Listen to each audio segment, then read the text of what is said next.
আল্লাহর বিধানের প্রথম কোনটা আসছে? আকীদা। প্রথম বিধান কোনটা আসছে? আকীদা।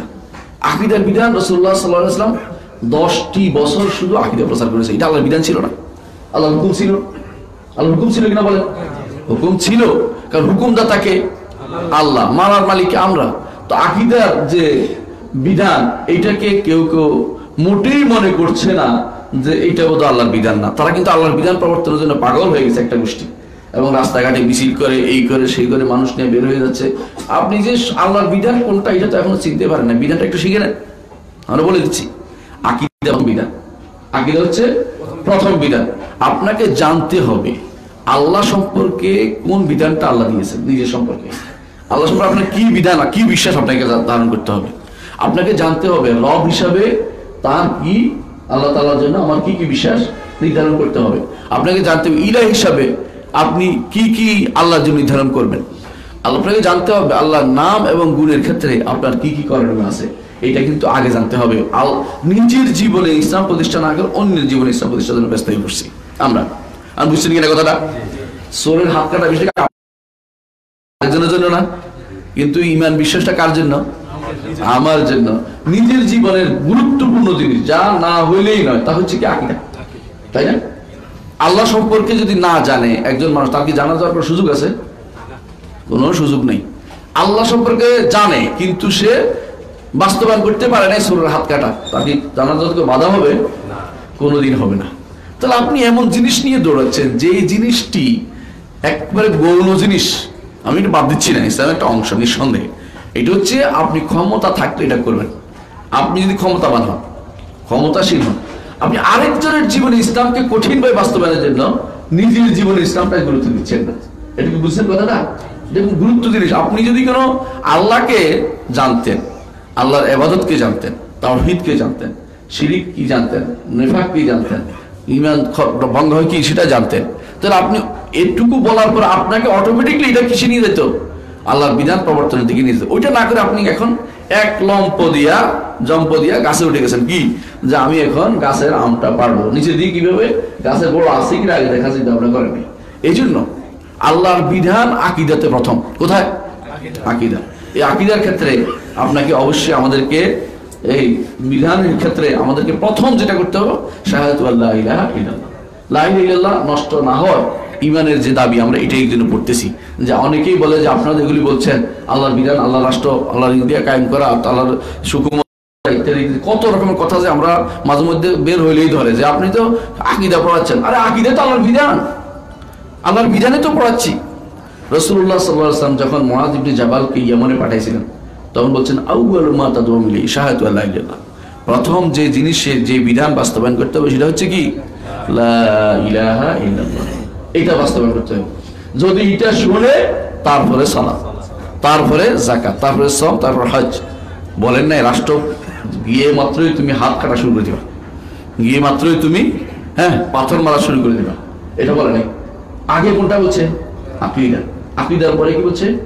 ইবাদত। তারপরে কি? ইবাদত। যেই ব্যক্তি আকীদা মানছে কিন্তু আকীদার মধ্যে ইবাদতকে ঢুকায়নি, সেও কিন্তু আল্লাহর বিধান মানে নাই। সে কিন্তু আল্লাহর বিধান মানে নাই। রাসূলুল্লাহ সাল্লাল্লাহু আলাইহি ওয়াসাল্লাম আকীদা অর্থ শুধু বিশ্বাসের বিষয় না, আমলের বিষয়। আমলের বিষয় কি? সিজদা কার জন্য হবে? আল্লাহর জন্য। রুকু কার জন্য হবে? আল্লাহ। জবে কার জন্য? আল্লাহ। মানত কার জন্য? আল্লাহর জন্য। আপনার জীবনের যতটুকু কাজ আছে সবগুলো কার জন্য? আল্লাহর জন্য। তাহলে এই জায়গাটুকু আগে কমপ্লিট করে যান না। এগুলি কিন্তু আল্লাহর বিধান। যে ব্যক্তি এই বিধানগুলো প্রতিষ্ঠা করতে পারবে না, এই বিধান, সে ব্যক্তি উপরের দিকে আরেকজনের জীবনে অথবা অন্যের দায়িত্ব নিজের কাঁধে নেওয়ার জন্য ব্যস্ত হওয়ার প্রয়োজন নেই। এটা হবে। এটা কখন হবে? নিজে যখন আল্লাহ বলে দিয়েছেন ওয়াদাল্লাহুল্লাযিনা আমানু ওয়া আমিলুস সালিহাত লিয়াস্তাখলিফান্নাহুম ফিল আরদ। আল্লাহ যদি ঈমান এবং আমল সালেহ পরিপূর্ণ, আল্লাহ তাদেরকে দুনিয়ার বুকে শাসন ক্ষমতা দিবেন। শাসন ক্ষমতার জন্য এত ব্যস্ত, কিন্তু আকীদা এবং ঈমানের ক্ষেত্রে তাদের কোনো ব্যস্ততাই নাই। আকীদার ক্ষেত্রে কোনো গুরুত্ব নাই, ইবাদতের ক্ষেত্রে কোনো গুরুত্ব নেই। আকীদা এবং ইবাদতের ক্ষেত্রে কোনো গুরুত্ব নেই। মুআমালাতের ক্ষেত্রে শুধুমাত্র কেবল শরীয়তের বিধান চাই, তাও মুআমালাতের সবগুলি চায় না। বাজারে যে চুরি ডাকাত হচ্ছে, এই ওজনে কম দিচ্ছে, বাজারে যে ওগুলি কিছু বলবে না, সরাসরি এখন দরকার কেমন চোরের হাত কাটাতে দরকার। আবার এইটাও কিন্তু চায় না, ওদের মধ্যে আবার বিভিন্ন রকম আছে। এক বৃষ্টি করোনা এখন তো হাতও কাটা যাবে না, তো কোনটার জন্য আপনি কাঁদতেছেন? বুঝলেন, আপনি কিছুর জন্য কাঁদতেছেন না, আপনি কাঁদতেছেন শুধুমাত্র ক্ষমতাটা আমার দরকার ভাই, আর যাই হোক ক্ষমতাটা আমার চাই, ক্ষমতাটা আমার চাই। ক্ষমতা যাওয়ার জন্য ব্যস্ত হওয়া কোনো ইমানদারের কাজ না, এটা সহজ কথা। আল্লাহ তাআলা যাকে এই দায়িত্ব দিয়েছেন সে বিরাট বিরাট বিপদে আছে সেটা নিয়ে, কারণ এটা প্রতিপালন করা অনেক কঠিন কাজ। আপনাকে আল্লাহ তাআলা দুনিয়াতে যতটুকু দিয়েছেন অতটুকু ঠিক মতো পালন করেন, এতটুকু জীবনে পালন। রাসূলুল্লাহ সাল্লাল্লাহু আলাইহি ওয়াসাল্লাম এই জন্য বলেছেন ইন্নাহা আমানা, ক্ষমতা হচ্ছে বিরাট আমানতদারি।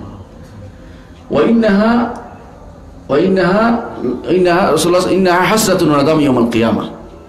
হে আবু যার, এটা হচ্ছে আমানত। এটা হচ্ছে কি আমানত? বলছে ইয়া রাসূলুল্লাহ আমাকে ক্ষমতা দিবেন না? চাইয়ে দিচ্ছে, বলছে কি আমাকে ক্ষমতা দিবেন না ইয়া রাসূল, আমার কোনো জায়গার মধ্যে আমারে আমির বানাই দিবেন না? বলছে ইয়া আবু যার ইন্নাহা আমানা, এটা কি বিরাট আমানত, বিরাট আমানত। ওয়া ইন্নাহা হাসরাতুন ওয়া নাদামাতুন ইয়াউমাল কিয়ামাহ, কিয়ামতের দিন এটি আফসোস করতে হবে এবং লজ্জিত হতে হবে। তারপর তিনি বলেছেন তোমার জন্য আমি পছন্দ করি তুমি দুইজনের মধ্যেও তুমি বিচার বাচ্চা পরিচালনা করবে না। আবু যার ইন্নাকা দাঈফ, আবু যার তুমি দুর্বল মানুষ, গায়ে গতরে দুর্বল উদ্দেশ্য না। অর্থ কি? তুমি মানুষকে জোর করে বাধ্য করতে পারবে না, যেটা জোর করে মানুষের করে, পিটাই পাটাই করে। তোমার এই দায়িত্ব নেওয়া ঠিক হবে না, সব মানুষের দায়িত্ব নেওয়া উচিত না। বরং তোমার জন্য যেটা দরকার, আমি চাই তুমি দুইজনের মধ্যে কোনো ইয়া করবে না। আমি যেটা পছন্দ করি তোমার জন্য সেটা হচ্ছে তুমি দুইজনের মধ্যে বিচার কার্য করিও না। কঠিন জিনিস এটা বুঝাইতে চাইলেন যে আপনার আমার ওই জায়গায় দিন প্রতিষ্ঠা করতে হয়, নিজের আগে আমার দায়িত্বটাকে বুঝে নিয়ে, আমার দায়িত্ব কি আকীদা পরিশুদ্ধ করা, এটা আল্লাহর বিধান। আমার দায়িত্ব ইবাদতটা একমাত্র আল্লাহর দিকে নির্দেশিত করা, এটাও আল্লাহর বিধান। অনুরূপ ভাবে আল্লাহর নাম এবং গুণের ক্ষেত্রে সঠিক ধারণা নেওয়া, সঠিক বিশ্বাস গ্রহণ করা। কেন আল্লাহর নাম এবং গুণের ক্ষেত্রে এই কথাটা কেউ বলতে চায় না কেন? যতজনে দেখবেন যে এবার আসলেই পাশ কাটিয়ে চলে যায়, যত বেশি পাশ কাটবে তত বেশি ঈমান থেকে দূরে চলে যাবে। কারণ আল্লাহ তাআলাকে চেনার উপায় হচ্ছে তার নাম এবং গুণ। আল্লাহর নাম এবং গুণ ছাড়া তাকে চিনবেন কি করে? আপনাকে চিনতে হলে আপনার নাম জানতে হবে, গুণ জানতে হবে। এখন আপনাকে গুণ তো আমি প্রকাশ্য দেখতে পাচ্ছি, একটা টুপি আছে, দাড়ি আছে, জামা আছে, না দেখলে কেউ যদি বলতো অমুক অমুক কি নাম কি, অমুক তো কোনো কিছু চিনে না, দুনিয়ার সবে তো অমুক। তাহলে আপনাকে চিনতে হলে কি দিয়ে চিনতে হবে? নাম এবং গুণ দিয়ে। আল্লাহকে চিনতে হলে নাম এবং গুণ লাগবে। যে ব্যক্তি আল্লাহকে চিনেনি, কার বিধান বাস্তবায়ন করবে? কার বিধান? আল্লাহকে তো চিনে নাই, আল্লাহর ইবাদত করবে কি করে? আল্লাহর উপর কি বিশ্বাস স্থাপন করবে? যে ব্যক্তি আল্লাহর নাম জানেনি, গুণ জানেনি, বৈশিষ্ট্য জানেনি, সে ব্যক্তি আল্লাহ সম্পর্কে কিছুই জানেনি, সে ব্যক্তি কি ইবাদত করছে? এই জিনিসটা আমাদের সমাজে আর প্রচুর পরিমাণে রয়েছে।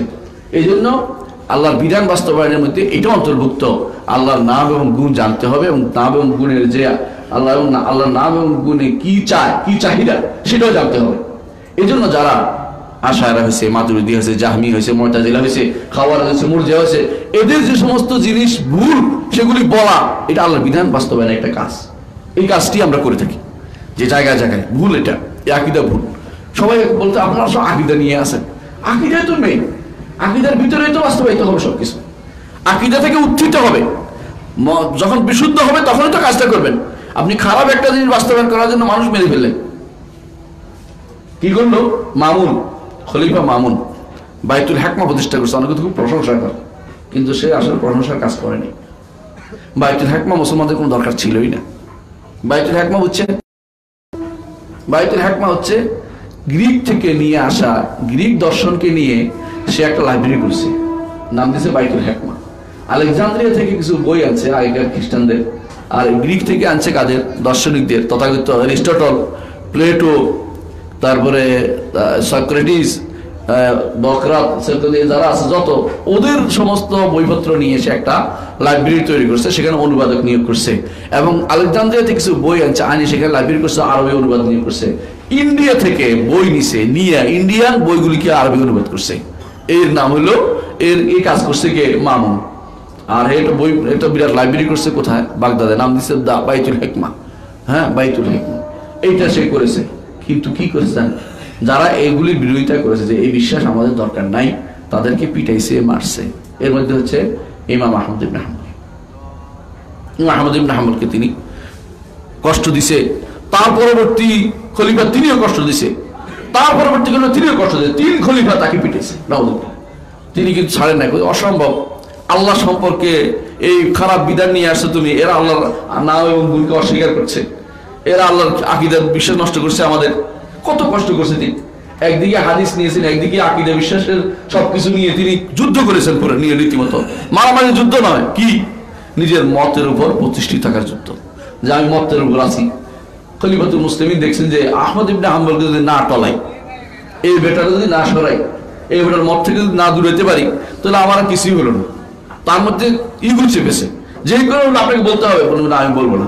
তিনি বলতেন আমিরুল মুমিনিন হ্যাঁ তিনি দলিল মিনাল কিতাব ওয়াস সুন্নাহ, আমিরুল মুমিনিন কোরআন সুন্নাহ থেকে দলিল দেন আপনি, আমি নিব।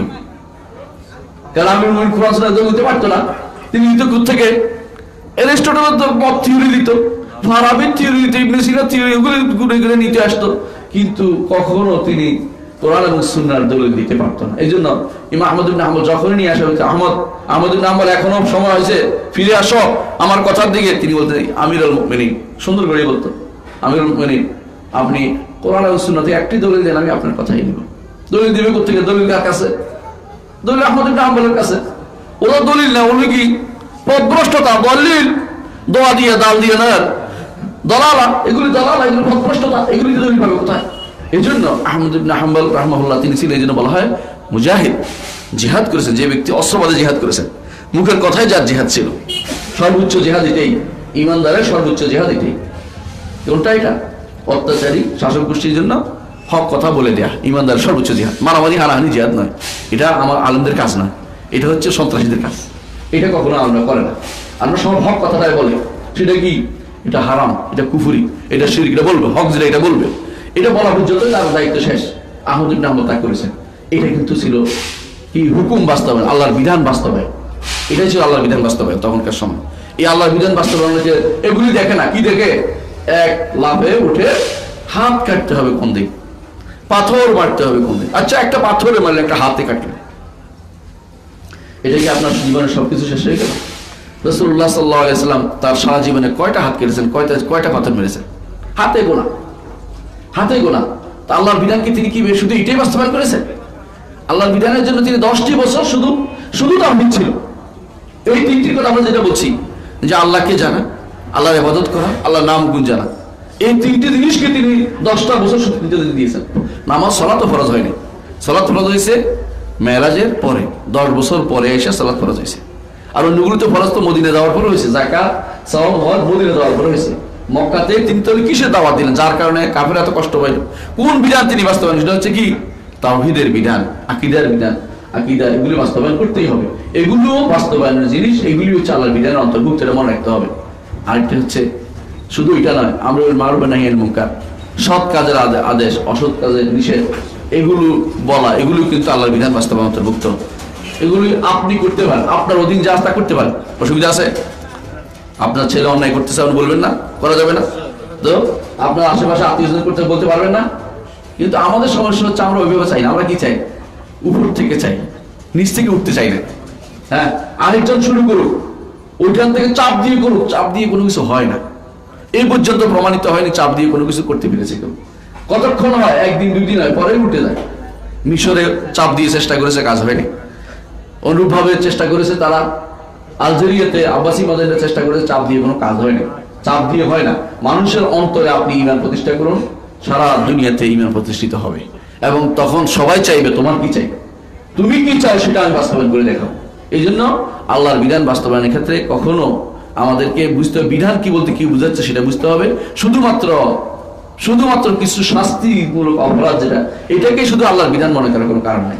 আল্লাহর বিধান যেমন ইবাদত আছে, মুআমালাত আছে, অনুরূপভাবে মহাকামাত আছে, অনুরূপভাবে আল্লাহর বিধানের ভিতরে রয়েছে আপনার স্বামী স্ত্রী সংক্রান্ত সমস্ত বিধিবিধান, মহাসারা যেটাকে বলা হয়, সেটাও আল্লাহর বিধান অন্তর্ভুক্ত না? অন্তর্ভুক্ত কিনা?